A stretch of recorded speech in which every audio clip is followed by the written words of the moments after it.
The number of Americans who have mistakes on their credit reports is staggering. A 60 Minutes report exposed that most people cannot even correct the problems. CBS 2's Christine Sloan follows up. Meg Pasternak says a mistake on her credit report nearly destroyed her credit.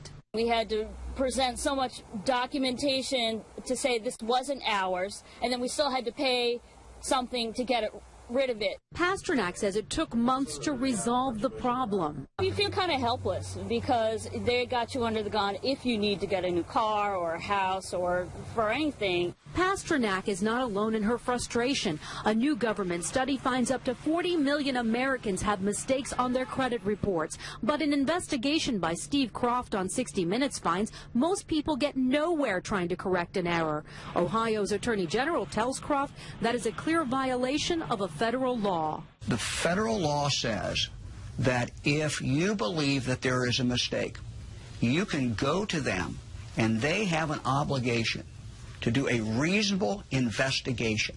They're not doing a reasonable investigation. End result, if we're successful, is a deletion of that record from your credit report. The credit pros in Newark help people fight agencies like TransUnion and Experian. All the information they receive from a customer, they translate it into a code. They don't forward the letter and the proof of payment to the creditor.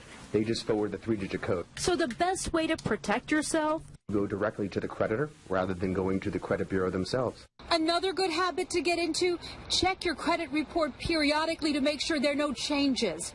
In Clark, New Jersey, Christine Sloan, CBS 2 News. And like 60 Minutes, we were unable to get an actual person at the 3 credit reporting agencies. 60 Minutes was referred to the spokesperson for the agencies, who provided a statement citing an industry-sponsored survey that showed 95